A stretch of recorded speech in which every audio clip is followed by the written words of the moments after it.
Atos 28, do verso 1 ao verso de número 6, diz assim o texto: Uma vez em terra, verificamos que a ilha se chamava Malta. Os bárbaros trataram-nos com singular humanidade, porque, acendendo uma fogueira, acolheram-nos a todos por causa da chuva que caía e por causa do frio.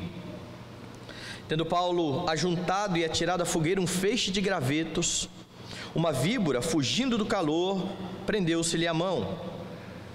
Quando os bárbaros viram a víbora pendente da mão dele, disseram uns aos outros: Certamente este homem é assassino, porque, salvo do mar, a justiça não o deixa viver. Porém ele, sacudindo o réptil do fogo, não sofreu mal nenhum. Mas eles esperavam que ele viesse a inchar ou cair morto de repente. Mas depois de muito esperar, vendo que nenhum mal lhe sucedia, mudando de parecer, diziam ser ele um Deus. Vamos orar. Exaltamos o teu nome bendito, nosso Deus, e agradecemos por essa noite em que tua igreja louva, bendiz o teu santo nome, adora o Senhor na beleza da tua santidade e se assenta para ouvir a tua voz. Que o Senhor venha mais uma vez ministrar, ó Deus, ao nosso coração a tua palavra, que ela seja pregada com fidelidade para a glória do teu nome, e que o Senhor, Deus, leve todo o nosso pensamento cativo ao pensamento de Cristo, fazendo-nos com que estejamos bem atentos àquilo que o Senhor tem a dizer nessa noite. Te damos graças por tudo, em nome de Jesus, amém.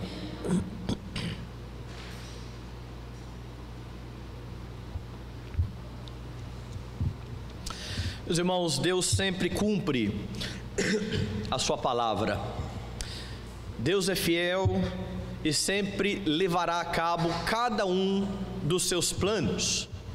Nós vimos no capítulo 27 de Atos que Deus havia dito a Paulo que, mesmo em meio ao terrível vendaval, a tempestade que assolava o navio onde eles estavam, que ninguém se perderia, nenhuma vida se perderia, exceto o navio. O navio iria se acabar, mas nenhum dos tripulantes sofreria dano algum. E foi isso que aconteceu. Quando você chega no final do relato do capítulo de número 27, você vai ver que, após passarem maus bocados no mar, o navio encalha próximo a uma ilha que eles não têm ideia do que seja. Eles viram uma enseada de longe, não entenderam em que lugar eles estavam de fato meio que perdidos, mas eles entendem que ali é um bom lugar para encalhar o navio, já que estava ficando raso e o navio poderia se chocar contra as rochas. É melhor então encalhar na areia do que bater na rocha, e é isso que eles fazem. Eles colocam a frente do barco, a proa do barco na areia, e as ondas começam então a assolar a popa do navio, que vem a se romper, e é nesse momento então que os soldados querem matar todos os presos. Eles vão fugir.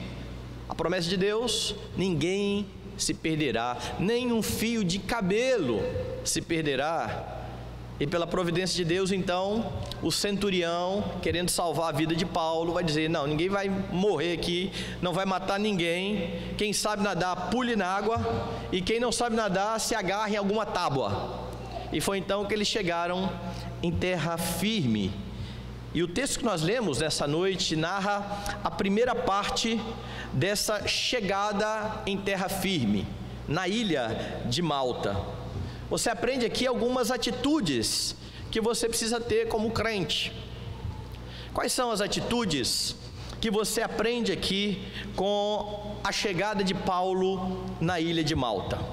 Olhe para o texto, os versículos 1 e 2 vão demonstrar que você precisa reconhecer as bênçãos de Deus. Vou ler de novo, acompanhe comigo. Uma vez em terra, verificamos que a ilha se chamava Malta.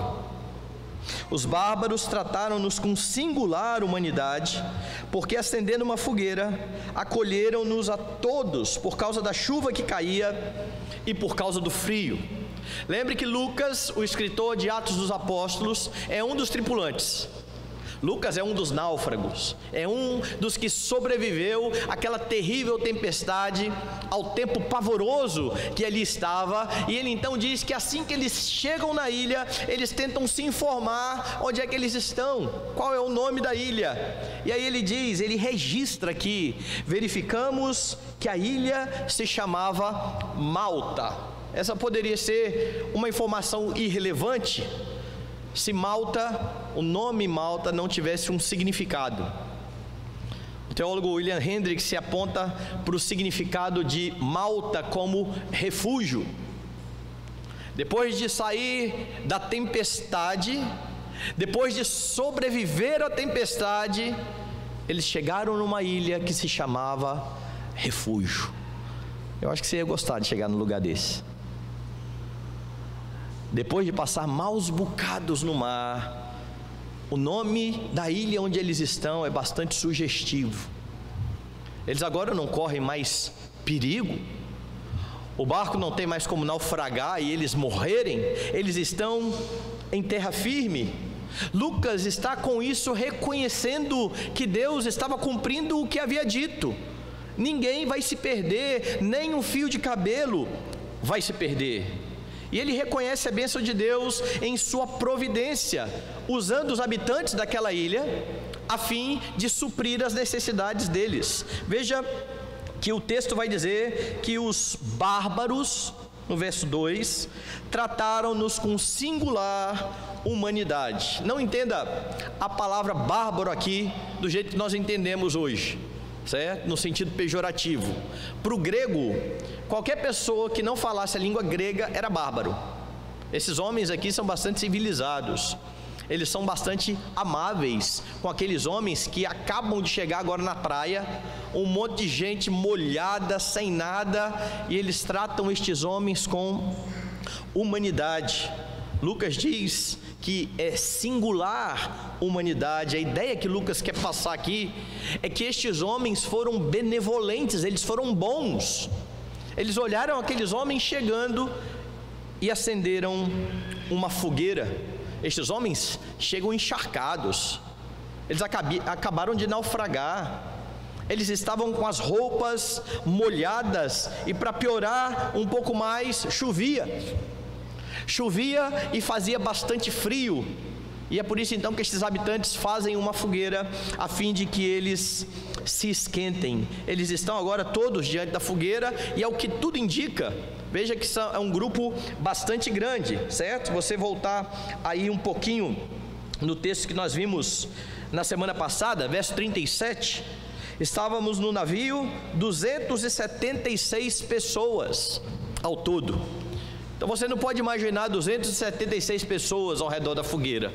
Possivelmente você tem algumas fogueiras sendo feitas e grupos distintos em cada uma das fogueiras. Lucas está narrando o que está acontecendo com eles, o que aconteceu naquele meio onde eles estavam. Agora, possivelmente a presença das autoridades romanas no navio também tem influenciado na benevolência dos habitantes. Lembra que no navio havia um centurião romano, havia alguns soldados que estavam escoltando todos aqueles presos. Mas Lucas começa a narrativa do capítulo 28 reconhecendo exatamente a bênção de Deus, que em sua providência provê tudo aquilo de que eles têm necessidade nesse momento. E a minha pergunta para você nesse momento é: você consegue perceber as bênçãos de Deus na sua vida? Em meio às tribulações, em meio às tempestades da vida que nos assolam, você consegue parar e observar aquilo que Deus tem feito, o quanto Deus tem sido bom com você? Infelizmente, meus irmãos, muitos cristãos, quando envolvidos por circunstâncias adversas, acabam por esquecer do cuidado do Senhor. Parece que a nossa memória, ela sofre um tipo de pane, que faz com que olhemos para a circunstância que estamos vivendo, não consigamos ver nada de bom, Há pessoas que certamente, chegando na ilha, encharcado, molhado e tendo uma fogueira para aquecer, reclamaria da temperatura do fogo. Não tenha dúvida disso. Há pessoas que não fazem outra coisa senão murmurar, não conseguem ver a providência de Deus nas pequenas coisas. Quando você olha para o povo de Israel saindo do Egito, é exatamente isso que você tem: um povo escravo por 400 anos, um povo que sofreu durante muito tempo e que agora está livre. Mas o que eles fazem no seu momento de liberdade? Eles reclamam porque agora eles têm um mar à sua frente. Deus nos trouxe aqui para nos matar, e Deus abre o mar. Eles passam a pés enxutos. Eles reclamam que eles não têm água, Deus dá água. Eles reclamam que eles não têm o que comer, Deus dá o maná dos céus. E de repente aqueles homens que ao comer o maná ficaram com a sensação de que nunca tinham comido algo tão gostoso quanto aquilo, começam a chamar o maná de pão vil. Não temos nada para comer senão esse pão vil. Deus sustentando esse povo no deserto, e esse povo, ao invés de ver a bênção, reclamava: só tem maná? Não é graças a Deus pelo maná, graças a Deus pelo pão de cada dia? Não foi essa oração que Jesus nos ensinou a fazer? O pão nosso de cada dia dá-nos hoje. A oração de Jesus implica num reconhecimento diário de que a minha vida é cuidada por Deus, de que Ele me cerca com os seus cuidados o tempo todo, de que apesar de muitas vezes eu passar por problemas e dificuldades, a boa mão do Senhor está o tempo todo amparando a minha vida, e de novo, nos menores detalhes. Nós precisamos reconhecer as bênçãos de Deus. Eu falei uma vez aqui na escola dominical do meu incômodo quando eu ouvia alguns tipos de testemunho que eram dados na igreja. Na época que eu converti, era a época onde se dava muito testemunho. Todo mundo ia à igreja e tinha uma coisa para contar. Conta a bênção, irmão. E o irmão ia lá na frente contar a bênção. E as pessoas chegavam lá na frente e contavam as histórias mais malucas para falar do livramento. Então eu capotei de carro, e o carro capotou 32 vezes e meia, e eu não tive nenhum arranhão. Mas não se agradece a Deus por ter dirigido 30 anos da vida sem ter arranhado o carro. Parece que isso não é bênção de Deus, parece que isso não é livramento de Deus. Livramento é quando o carro capota e você não se arranha. E quando você leva uma vida inteira dirigindo sem bater, sem se envolver em acidente, você acha que isso é o quê? Nós precisamos aprender a reconhecer a mão providente de Deus em tudo aquilo que nós experimentamos na nossa vida. Ele deu a você salvação, Ele está cuidando da sua vida em cada momento, e é por isso que mesmo na tribulação, você não tem por que se desesperar. Você pode saber que Ele está com você. Saiba que muito do seu desânimo e da sua tristeza diante das circunstâncias é porque você tem se esquecido daquilo que Deus já tem feito. É por isso que eu gosto de um dos nossos hinos, que diz: conte as muitas bênçãos, dize-as de uma vez, e verás surpreso quanto Deus já fez. Eu fui aconselhar uma pessoa uma vez que só sabia murmurar, e a vida era terrível, e cada história que ela contava era pior do que a outra. Não havia um motivo sequer de alegria e de gratidão.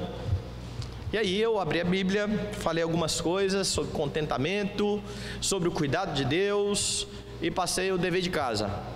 Próxima vez que você vier para aconselhar, traga o dever de casa feito. Qual era o dever de casa? Cada dia dessa semana, você vai pegar um papel e vai escrever: bênçãos que eu recebi. Hoje eu acordei. Isso é bênção. As misericórdias do Senhor são a causa de não sermos consumidos. Elas não têm fim, elas se renovam a cada manhã. Eu tive café com creme cracker para comer, mas você teve comida. Eu tive com o que me vestir, pode até não ser a roupa da moda, mas você teve com o que se vestir. Anote tudo. E a pessoa saiu e voltou feliz, voltou com outra cara, com outro semblante, porque quando ela começou a notar tudo aquilo que Deus dava a ela, ela começou a ver que ela estava sendo ingrata, porque ainda que ela tivesse de fato aquele monte de dificuldade, e ela tinha, ela não conseguia perceber o cuidado de Deus nas mínimas coisas.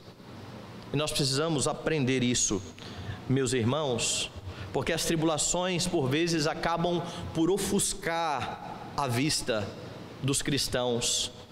Dá uma olhada lá no Salmo de número 13,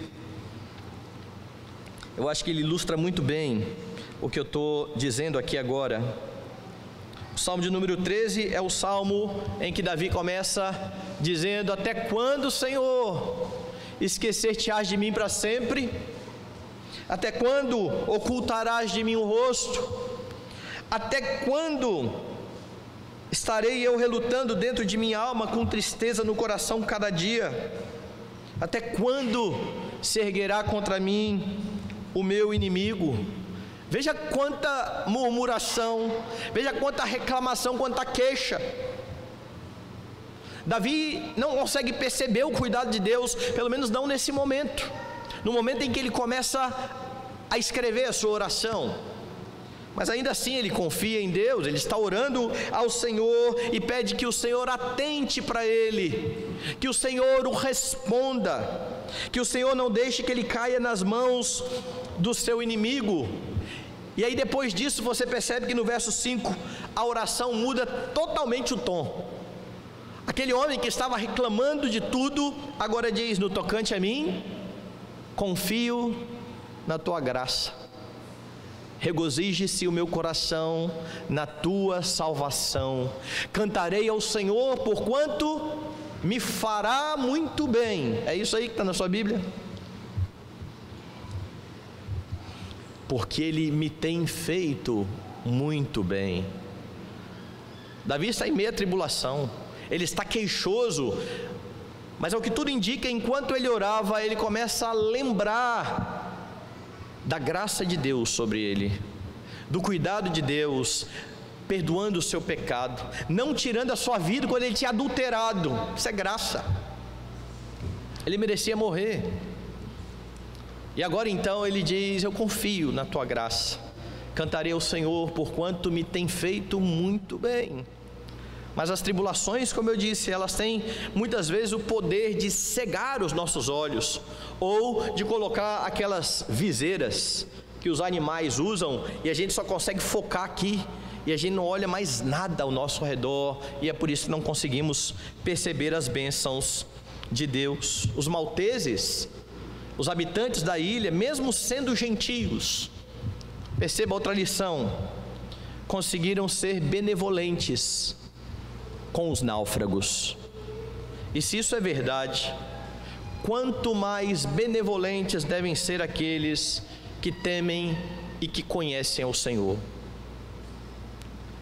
Nós precisamos fazer boas obras, e por boas obras me entenda muito bem, aquelas, segundo Paulo, que Deus preparou de antemão para que andássemos nelas. Nós precisamos cumprir a lei de Deus, amando a Deus e amando o próximo, sendo benevolentes com aqueles que estão ao nosso redor, porque você é salvo, é cuidado por Deus, a fim de amar a Deus e ao próximo, a fim de dar bom testemunho do Senhor àqueles que estão ao seu redor. E diariamente Deus te concede oportunidades para isso. Diariamente você tem contato com pessoas onde você talvez possa falar a respeito da sua fé, possa servir aqueles que estão à sua volta, com coisas pequenas. Eu confesso que nós, e aí eu vou falar de A Começar em Mim, Na correria do dia a dia, nos tornamos muito mal educados e perdemos oportunidades de servir e estabelecer uma relação. Por exemplo, você está em algum lugar, num shopping, e tem uma fila e você vai tomar água, e quando você chega para tomar água tem alguém, ou uma senhora mais velha, e você não quer nem saber quem está ali, você quer tomar sua água. Deixa a pessoa passar na frente, sirva, seja bom, estabeleça relacionamento. Talvez surja uma oportunidade para falar da água da vida. Nós precisamos aprender a testemunhar do nosso Senhor.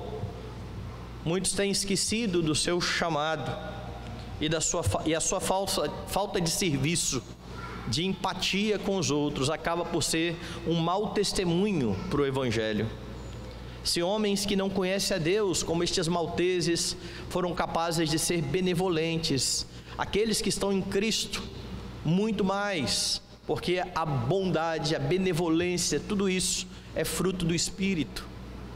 E se estamos em Cristo, nós temos toda a condição de frutificar para a glória de Deus. Mas olhe para o texto, e você percebe mais uma lição. E a segunda lição que você percebe aqui é que você não pode julgar de forma precipitada. Veja os versículos 3 e 4, o que eles nos informam.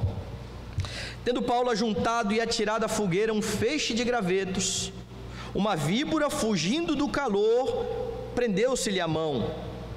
Quando os bárbaros viram a víbora pendente da mão dele, disseram uns aos outros: certamente este homem é assassino, porque salvo do mar, a justiça não o deixa viver. Os tripulantes, encharcados, então se colocam em volta da fogueira. Eles estão ali querendo se aquecer, tirar o frio. Paulo está servindo. Paulo vai juntar feixes para manter a fogueira acesa, e quando ele atira alguns gravetos, uma cobra que está ali, fugindo do calor, pega na mão do apóstolo Paulo. Imagine então a cena. Esse homem estava no mar, assolado por ondas, chegou na ilha nadando. Os habitantes da ilha estão vendo tudo isso acontecer, e agora esse homem se assenta e é picado por uma cobra. Paulo não seria alguém bom para dar testemunho, certo? Nas igrejas. Porque o testemunho de Paulo ia ser: depois que eu encontrei Jesus, eu naufraguei 3 vezes, fui picado por cobra, o único que foi picado pela cobra fui eu. Tudo de ruim parece que acontecia com Paulo, certo? Paulo tem a serpente pegando na sua mão, aqueles homens estão olhando toda a cena. Ao que tudo indica, eles já tinham tomado conhecimento de que aquela tripulação era composta por presos. Tinha ali um centurião, tinha ali soldados e tinha aquele monte de gente que estava presa. Parece também que eles sabiam da situação de Paulo. Por mais que ele esteja em meio a todos aqueles malfeitores ali, Paulo não era um assassino. Ele está indo para Roma porque ele apelou ao imperador. Ele estava sendo julgado por causa da religião, certo? Ele foi pego no templo. Ele foi acusado de ser um amotinador, de falar contra a lei de Moisés. Ele se defendeu diante do governador a respeito disso, diante de outro governador, diante do rei Agripa. Quando ele viu lá atrás com um segundo governador, que o governador queria pender o julgamento para o lado dos judeus, ele falou: eu apelo para César. O problema de Paulo então não era ser um malfeitor como aqueles outros, e parece que estes homens sabiam disso. Por que eu estou dizendo isso? Porque diante da picada, eles agora concluem que Paulo é de fato um assassino. Ele não está à toa aqui não. Ou seja, mesmo sabendo que a situação de Paulo era diferente da dos outros, quando eles veem a cobra picar Paulo, eles vão dizer: este homem, veja de novo o texto, verso 4: certamente este homem é assassino, porque salvo do mar, a justiça, percebe que na sua Bíblia está com a letra maiúscula, certo? A justiça não o deixam viver. Eles não conheciam Paulo, eles não sabiam nada sobre Paulo. Como é que ele chega a uma conclusão dessa? De que este homem é um assassino. Eles estão citando aqui o nome de uma divindade. A justiça diz respeito à deusa Diké, personificação da justiça na crença deles. Existia a deusa Diké, que era aquela que efetuava a justiça. Este homem é tão mau, é tão malfeitor, que ele pode até ter se livrado do mar, mas a justiça o pegou. A justiça não o deixará viver. Mas quais eram os dados que eles tinham? Nenhum. Eles viam um homem molhado na beira da fogueira, sendo picado por uma cobra. E isso deu razão a eles de dizer: este homem certamente é um assassino. John Stott, comentando esse texto, fala algo bastante interessante. Ele diz assim: o povo é tão volúvel que em Listra, lá no capítulo 14, Paulo foi adorado como Deus e depois ele foi apedrejado. Lembra? Paulo estava lá no meio da confusão, este homem fez um milagre, este homem é um Deus. Aí de repente ele explica que ele não é Deus coisa nenhuma, repreende aquelas pessoas, no final da história, pedra em cima de Paulo. Então é isso que ele está citando, e ele continua: enquanto em Malta foi chamado de assassino e depois de Deus. Mas a verdade não estava em nenhum dos extremos. Em vez de ser afogado ou envenenado pela Diké, Paulo fora protegido de ambos os acidentes por Jesus. Era Cristo quem guardava o apóstolo Paulo. Aquele que apareceu na prisão dizendo: coragem, do mesmo modo que você testemunha em Jerusalém, você irá testemunhar em Roma. Foi o próprio Cristo que apareceu naquela prisão para Paulo, e era o próprio Cristo que estava cuidando do seu apóstolo nesse momento. Meus irmãos, nós precisamos aprender a nos calar, em vez de sermos muito rápidos naquilo que nós fazemos ou naquilo que nós julgamos. O fato de alguém ser abençoado por Deus em algumas áreas não é garantia de que essas pessoas não enfrentarão dificuldades e provações em outras áreas.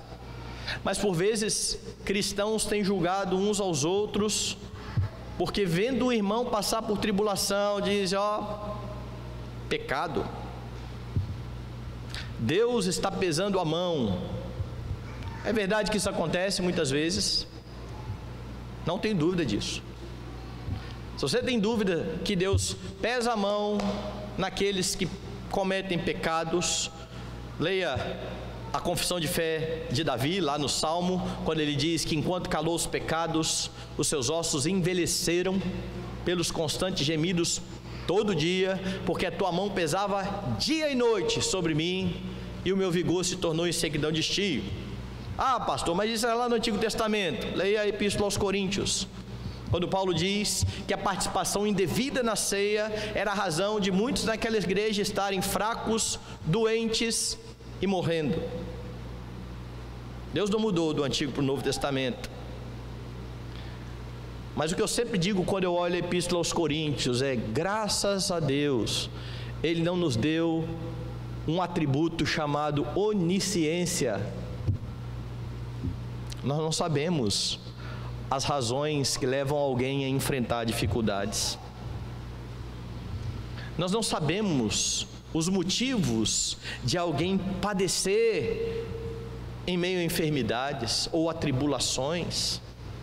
E por vezes nós nos assemelhamos mais aos amigos de Jó, que olhavam para o sofrimento de Jó e queriam encontrar uma razão. Certamente esse homem pecou, porque Deus é justo e Ele não iria fazer Jó sofrer se Jó não tivesse cometido pecado. O que Deus havia dito sobre Jó? Meu servo, justo, íntegro, temente a Deus e que se desvia do mal. Tem ninguém igual a Jó. Mas ele passou por tribulações. João Batista, sabe que Jesus falou sobre João Batista? Dentre os nascidos de mulher, não apareceu ninguém como João. Ele é o maior. O menor no reino dos céus é maior do que ele. Mas Jesus é bem claro: Dentre os nascidos de mulher, ninguém foi maior do que João Batista. Você lembra como ele terminou a sua vida? Cabeça na bandeja.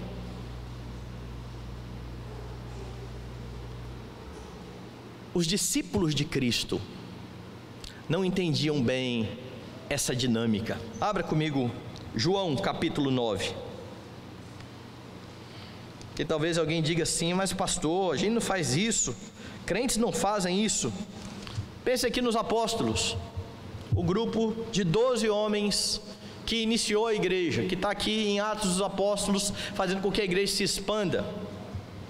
Capítulo 9, caminhando Jesus viu um homem cego de nascença, e os seus discípulos perguntaram: mestre, quem pecou, este ou seus pais, para que nascesse cego? A pergunta: esse homem está cego, tem alguma razão? Então responda aí, mestre, quem pecou? Ele pecou ou o pai dele pecou para nascer cego? A resposta de Jesus é qual? Veja o verso 3. Respondeu Jesus: nem ele pecou, nem seus pais. É lógico que Jesus está dizendo, nem ele pecou para ser cego. Ele era um pecador, e os pais também eram pecadores. Mas a cegueira não era causada por um pecado pontual e direto. É isso que Jesus está dizendo. Nem ele pecou, nem os seus pais, mas foi para que se manifestem nele as obras de Deus. E Jesus então vai curar esse cego, que no final da história vai estar ensinando teologia para os fariseus. Mas os discípulos olham para o cego e dizem: é um pecador, é por isso que sofre. Nós temos um juízo muito rápido. E aqueles que têm dinheiro, esses são abençoados. Essa é uma visão nova? Não, essa é a visão de Asaf. Senhor, os ímpios estão prosperando, eles não creem no Senhor, eles andam a falar contra o Senhor, mas a vida deles está boa, vai tudo bem. Eu estou servindo ao Senhor de forma inútil. Está sendo inútil servir ao Senhor. Lembra dos discípulos, quando aquele jovem rico se aproxima de Jesus: bom mestre, que farei eu para herdar a vida eterna? Cumpre os mandamentos. Desde criança, só falta uma coisa: vai, vende tudo que você tem, dá aos pobres, terás um tesouro no céu, venha e me siga. E o homem sai triste. E a gente conhece bem essa história. O que vem depois é que é interessante. Jesus diz: quão difícil é um rico entrar no reino dos céus. Lembra da reação dos discípulos? Senhor, se o rico não vai entrar no céu, quanto mais a gente, né? Porque o que eles entendiam é que alguém que era rico, de fato era abençoado por Deus. E aqueles que passavam por dificuldades, estavam pagando alguma coisa. E infelizmente a gente muitas vezes tem esse olhar para com aqueles que estão sofrendo. Está vendo? Ah, deve ter feito alguma coisa, não é possível. Deve estar pagando algum pecado. E por mais que eu saiba, de novo, que Deus pesa a mão sobre os seus filhos, disciplinando para que eles voltem aos caminhos da aliança, nem sempre o sofrimento é causado por um pecado direto de uma pessoa. Não julgue de forma precipitada, não seja rápido ao tentar avaliar a vida dos outros. Saiba também que se você passa por aflições, nada disso fugiu ao controle soberano de Deus. Quando você passa por aflições, eu creio que é sadio para a fé avaliar o coração e avaliar de fato os caminhos que nós estamos andando. De repente, muito do nosso sofrimento é de fato consequência de pecado que cometemos. Eu preciso me arrepender do meu pecado e preciso consertar a minha vida, me arrepender diante de Deus. Você tem, por exemplo, um monte de conta para pagar, tribulação, seu dinheiro é pouco, o salário vem e foi-se embora bem rápido. É um problema? É um problema. A pergunta é: por que você está nesse problema? Você tem sido bom mordomo das finanças? Você tem gastado de forma correta? Você tem avaliado antes de sair gastando dinheiro? Porque muitas das dívidas é por irresponsabilidade, por impulso, por querer dar um passo maior do que a perna, e isso é pecado. Eu preciso me arrepender disso, pedir misericórdia a Deus, pedir que Ele abençoe para que eu tenha um coração mais regrado. Então eu preciso avaliar as minhas tribulações e ver se eu não contribuí para isso. Mas se você avalia o seu coração e não encontra um motivo pontual para você estar passando por essa tribulação, você não teve culpa em nada, você simplesmente é alvo de pecado de alguém, de alguma coisa que está acontecendo, saiba que Deus prova os seus servos para que eles sejam semelhantes a Cristo. A tribulação ou a provação precisa ser vista, segundo Tiago, com alegria, porque elas produzem perseverança. Deus usa circunstâncias adversas, ruins, para nos fazer semelhantes a Jesus Cristo, semelhantes ao nosso Redentor, semelhantes àquele que nos chamou para o seu próprio reino. Não julgue precipitadamente, nem a outros e nem a você mesmo. Avalie o coração, avalie os seus atos, as suas atitudes, coloque a sua vida diante de Deus. Por último, o texto nos ensina que é preciso confiar no cuidado do Senhor. Veja os versículos 5 e 6. Porém ele, sacudindo o réptil do fogo, não sofreu mal nenhum, mas eles esperavam que ele viesse a inchar ou cair morto de repente. Mas depois de muito esperar, vendo que nenhum mal lhe sucedia, mudando de parecer, diziam ser ele um Deus. Aqueles habitantes da ilha criam numa divindade chamada de quê? A justiça. A justiça pegou o assassino, ele se livrou do mar, a justiça pegou ele, vai morrer. Paulo não cria em de quê? Paulo confiava no seu Redentor. Paulo confiava naquele que disse: coragem, você vai chegar a Roma. Paulo confiava naquele que por meio do anjo disse: ninguém vai morrer nesse navio. E por que ninguém vai morrer? Porque Paulo precisa chegar em Roma. Não é uma cobra que vai estragar isso. Paulo não se apavora. O texto é bastante interessante, porque a impressão que você tem é que Paulo coloca o graveto, a cobra pega na mão dele, ele faz assim, ó, e continua. Você não vê Paulo desesperado, o que vai acontecer? Chama um médico, Lucas, certo? Lucas estava com ele. Dá uma olhada aqui, Lucas. Paulo sacode a cobra e continua, e aqueles homens agora estão olhando para Paulo. Vai morrer já já, quer ver? Eles sentam e esperam. É fato que essa cobra é uma cobra venenosa, os habitantes da ilha conhecem a cobra. Eles começam a olhar para Paulo esperando que ele morra. Mas lembre um pouquinho da história antes de Jesus ascender aos céus. Lá no capítulo 16 de Marcos, ao aparecer os discípulos que estavam incrédulos quanto à sua ressurreição,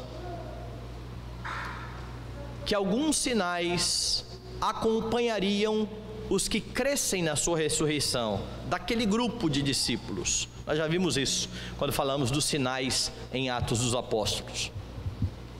E um dos sinais seria que se algum veneno mortífero, uma coisa mortífera, bebesse, não causaria dano.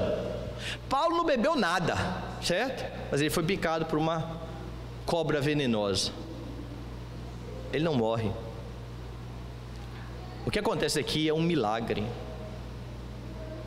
O que acontece aqui é Deus agindo e guardando o seu servo.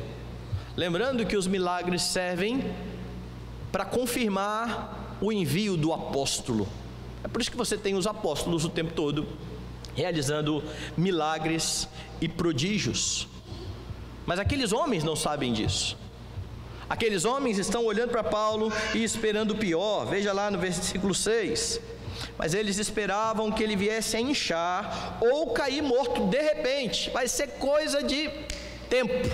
Esse homem está morto, a justiça já o julgou, ele vai morrer, não tem jeito. O veneno não causa dano algum. Paulo continua ali, vivinho da Silva. E agora aqueles homens, John Stott, como o coração muda fácil. Este homem é um assassino, este homem é um Deus, este homem é um Deus. Eles não chegam a adorar Paulo, porque se eles tivessem adorado a Paulo como Deus, o que Paulo teria feito? Volte aí, lá no capítulo 14, agora, para dar uma olhada no que Paulo faria. Versículo 14, a partir do verso de número 11. Um coxo foi curado. Quando as multidões viram o que Paulo fizera, gritaram em língua licaônica, dizendo: os deuses em forma de homens baixaram até nós. A Barnabé chamavam Júpiter, a Paulo Mercúrio, porque era este o principal portador da palavra. O sacerdote de Júpiter, cujo templo estava em frente da cidade, trazendo para junto das portas tesouros e grinaldas, queria sacrificar juntamente com as multidões. Porém, ouvindo isto, os apóstolos Barnabé e Paulo, rasgando as suas vestes, saltaram para o meio da multidão, clamando: senhores, por que fazeis isso? Nós também somos homens, como vós, sujeitos aos mesmos sentimentos, e vos anunciamos o Evangelho, para que destas coisas vãs vos convertais ao Deus vivo, que fez o céu, a terra, o mar e tudo o que há neles, o qual nas gerações passadas permitiu que todos os povos andassem nos seus próprios caminhos, contudo não se deixou ficar sem testemunho de si mesmo. E ele então continua a proclamar o Evangelho. Se Paulo tivesse sido adorado como um Deus, certamente ele teria mandado parar a adoração. Quando aquela moça possessa andava atrás de Paulo, chamando a atenção para Paulo: este homem é o poder de Deus. Todo dia aquela moça atrás dele: esse homem é o poder de Deus. De repente Paulo pega e repreende o espírito. Não é Paulo quem recebe glória, Deus recebe toda a glória. É por isso que nós olhamos para esse texto e podemos ter certeza de que Lucas toma conhecimento daquilo que aqueles homens agora estão entendendo ser Paulo, um Deus, não um assassino. Os irmãos, lembrem-se que Deus sempre vai cuidar da vida de vocês, do mesmo jeito que Ele cuidou de Paulo. Veja que Ele fez uma promessa direta a Paulo: eu vou te levar a Roma. E a certeza dessa promessa, a convicção de que Deus faria com que ele chegasse em Roma, faz com que Paulo esteja tranquilo mesmo diante da picada de uma cobra venenosa. Você não ouviu e nem vai ouvir uma promessa direta de Deus para você. Esqueça. Deus não vai falar: eu vou te dar um emprego no lugar tal, ou na cidade tal, ou você... Esqueça. Se você é presbiteriano principalmente, esqueça. A nossa crença é que os antigos modos de Deus revelar a sua vontade cessaram. Deus se revela por meio da Escritura. Mas ainda que você não tenha uma promessa direta e pontual para você, sobre a sua vida, o que vai acontecer ou o que não vai acontecer, a Escritura traz muitas promessas. A promessa de que Deus guarda a vida dos seus filhos, a promessa de que Jesus caminha com você e estará caminhando até a consumação dos séculos, a certeza de que todos os seus dias estão escritos e determinados sem que nenhum deles houvesse ainda. Você não vai morrer antes da hora. Ninguém morre antes da hora. Nós morremos no dia determinado por Deus, antes que nenhum desses dias existisse ainda, antes que os nossos pais nem tivessem pensado em se casar. Os nossos dias já estavam contados pelo Senhor. Você pode ter certeza disso. Você pode ter certeza daquilo que nós cantamos nessa noite. Nada pode nos separar do amor de Deus que está em Cristo Jesus, o nosso Senhor. Nem poderes, nem altura, nem profundidade, nem qualquer outra criatura.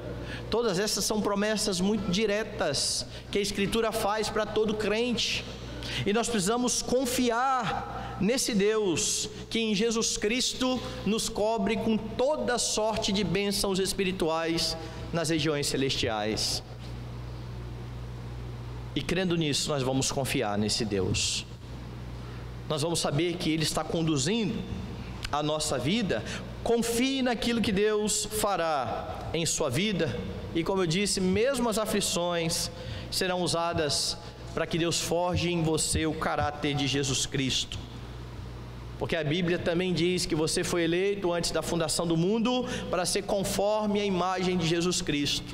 Você pode ter certeza de que você vai ser apresentado diante de Deus semelhante a Jesus Cristo. Você pode ter certeza que como igreja nós estaremos diante dele sem mácula e nem ruga, sem defeito. A Escritura nos garante e nós precisamos confiar em tudo isso, porque ao morrer na cruz, Jesus conquista para o seu povo salvação, redenção, santificação, glorificação. Deus está cuidando do seu povo. Mas há outro aspecto a se notar aqui nesse ponto. Toda crença que não é fruto daquilo que a Escritura diz, desemboca em idolatria e na crença em falsos deuses. É isso que está acontecendo com os habitantes de Malta. Eles creem na justiça.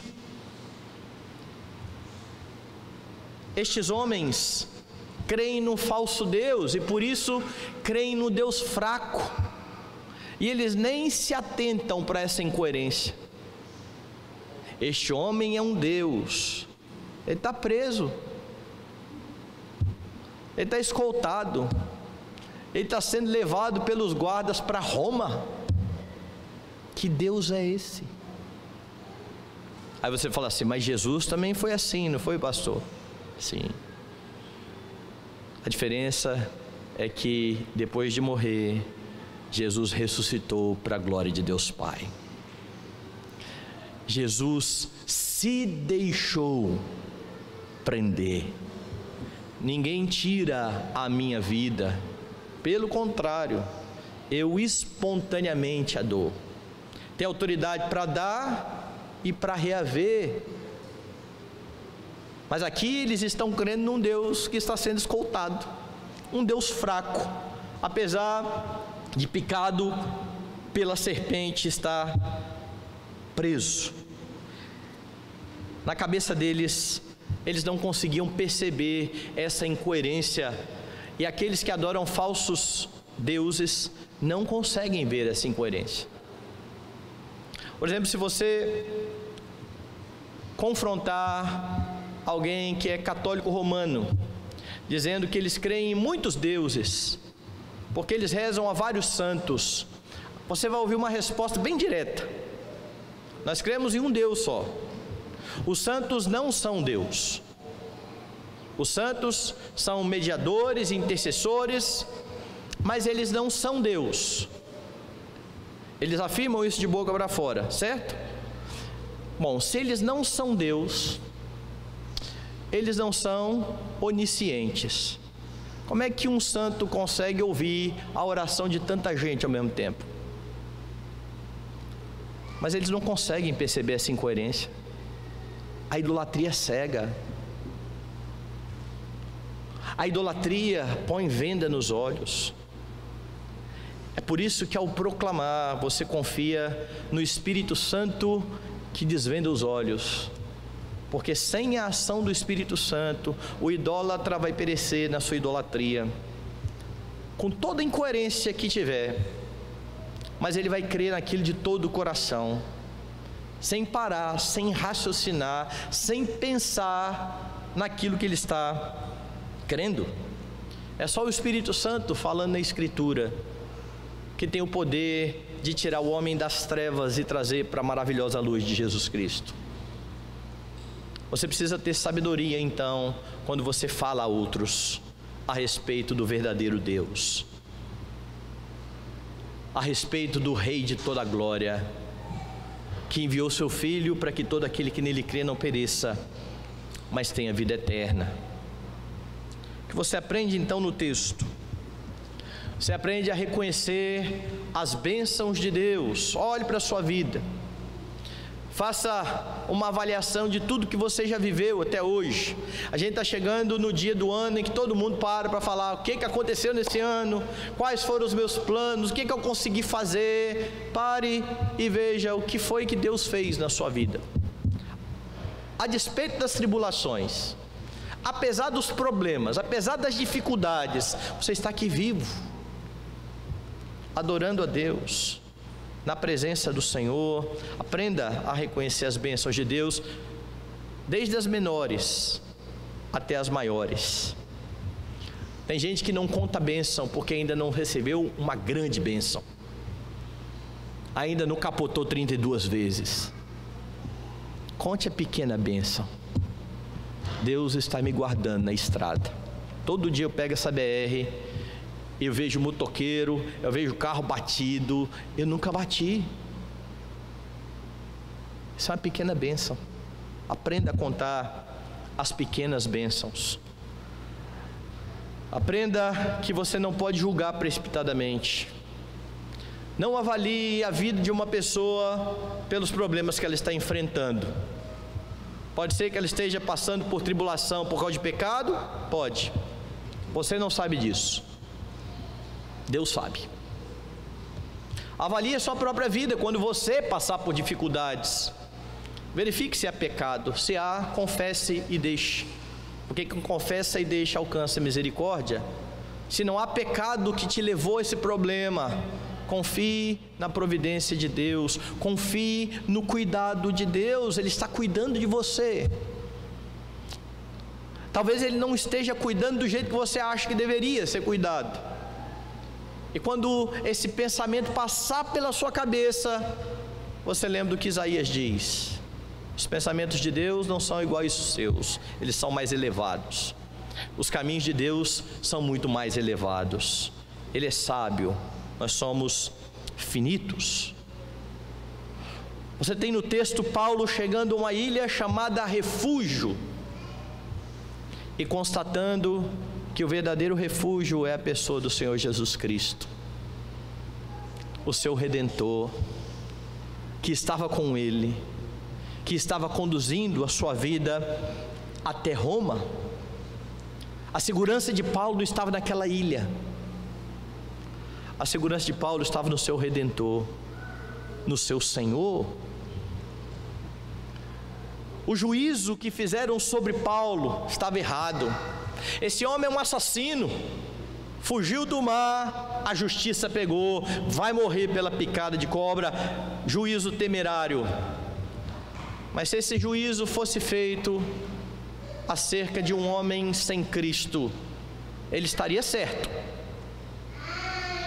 Homens sem Cristo podem viver uma vida inteira sem tribulação, sem problema, sem desavença na família, mas um dia a verdadeira justiça o pegará.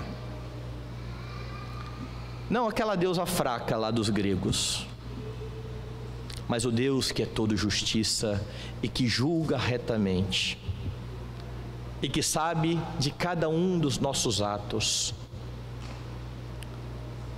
e que para não nos condenar, nós que somos o seu povo, condenou o seu próprio Filho em nosso lugar.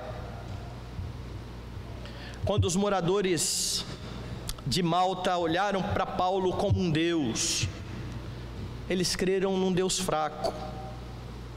Por mais que Paulo tivesse sobrevivido ao veneno, ele estava ali entregue àqueles soldados, mas o Deus de Paulo, o Senhor Jesus Cristo, é Senhor soberano sobre tudo e sobre todos. Você se lembra da primeira profecia a respeito de Jesus Cristo?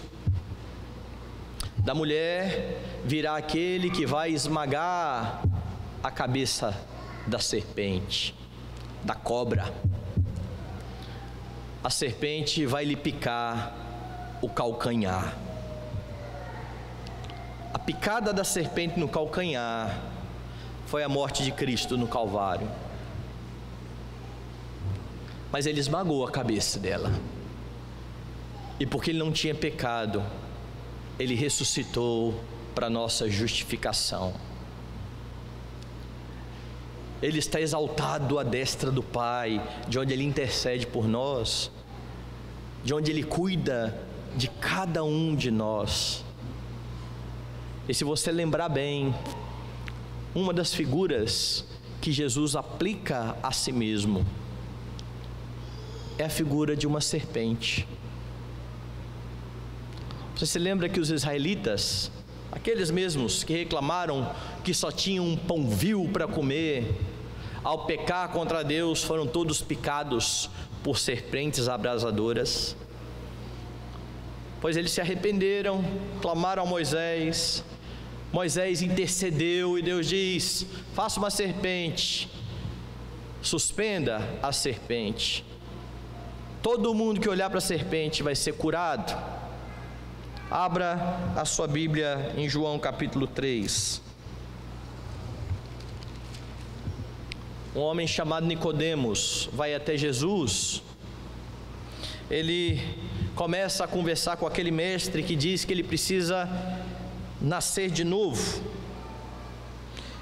Nicodemos não entende o que Jesus está dizendo, e a partir do verso 10, Jesus diz: tu és mestre em Israel e não compreendes estas coisas? Em verdade te digo que nós dizemos o que sabemos e testificamos o que temos visto, contudo não aceitais o nosso testemunho. Se tratando de coisas terrenas não me credes, como crereis se vos falar das celestiais? E então Jesus fala sobre as celestiais. Ora, ninguém subiu ao céu, senão aquele que de lá desceu, a saber, o Filho do homem que está no céu. E do modo por que Moisés levantou a serpente no deserto, assim importa que o Filho do homem seja levantado, para que todo que nele crê tenha vida eterna, porque Deus amou o mundo de tal maneira que deu seu Filho unigênito, para que todo aquele que nele crê não pereça, mas tenha vida eterna. Se você olhou para Jesus Cristo, você foi curado da sua enfermidade, da pior das enfermidades, de uma enfermidade que traz uma morte pior do que a morte por veneno de cobra. E pela graça, Jesus Cristo te trouxe para o reino da luz. Você precisa ter convicção a respeito disso, a fim de confiar no seu Redentor.